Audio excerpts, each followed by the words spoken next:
was a Hall of Fame Sunday as a couple of baseball legends were enshrined, and another future football Hall of Famer makes us wait to see what his next move will be. Hi, and welcome to the Daily Sports Update presented to you by Toyota here on CBSSports.com. I'm Amber Wilson. Goose Gossage saved 310 games in his career, but most were a different kind of save than what we're accustomed to today. Gossage wouldn't just come in and mop up the last 3 outs in a 3-run ball game. Rather, he took his time. 52 times, going more than 2 innings for a save, something that present-day closer Mariano Rivera and all-time saves leader Trevor Hoffman have combined to do just once. In 125 of his saves, Gossage recorded at least 6 outs, and getting inducted, he also took his time, finally getting the nod on his 9th ballot. Emotional, he said that he was like, quote, a kid going on his first ride at Disney World and not getting off for 22 years. Former manager Dick Williams, who managed Gossage on the Padres, was also inducted. Williams won the World Series with the Athletics in 1972 and 73 and also took the Red Sox and Padres there as well.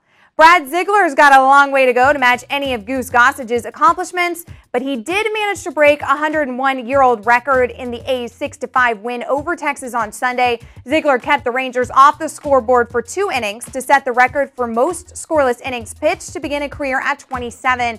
The previous record was held by Philadelphia Phillies right-hander George McKillen since 1907. McKillen could not be reached for comment.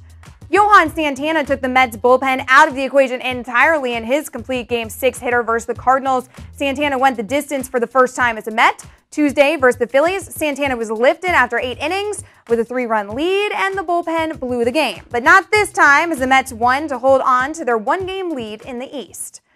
When the time comes, there is no doubt that Brett Favre will make it as a first-ballot Hall of Famer. But when will his first ballot be? A player is eligible 5 years after he last played. So will that be 5 years post the 2007 season when he initially officially retired, or will we see him on the field again this season only to retire some other year? Well, amid all the rumors, as it stands right now, Brett Favre remains retired. He did not report to Packers camp yesterday morning after Favre said Packers GM Ted Thompson asked Favre for a couple of days to resolve the situation. Favre obliged. The agreement presumably would be a trade to possibly the New York Jets or Tampa Bay Buccaneers. Favre said that he would consider a trade to any team.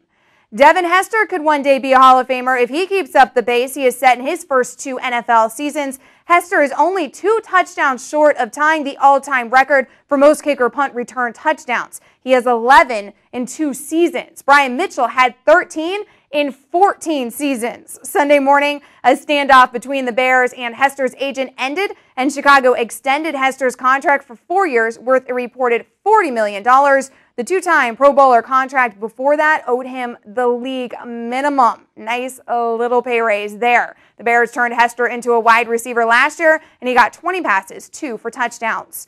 The Philadelphia Soul are living on a prayer a day after winning the 22nd Arena Bowl. The team owned by John Bon Jovi and led by Ron Jaworski beat San Jose 59-56, taking the championship in only their 5th season in the league. And finally, a Spaniard found the winner's circle in the Tour de France for a 3rd straight year. Carlos Sast finished his run through the Champs-Élysées without a slip-up, holding on to the yellow jersey, but the attention turned to another positive doping test. A total of 4 positive results occurred in the 3-week race, but it had been 10 days without such a report until a Kazakh rider tested positive on Sunday. And that'll do it for your Daily Sports Update presented to you by Toyota. Keep your mouse right here at CBSSports.com for everything you need to know in the world of sports. And if you missed anything here today, stop, refresh, and rewatch. I'm Amber Wilson, and you better have a happy Monday.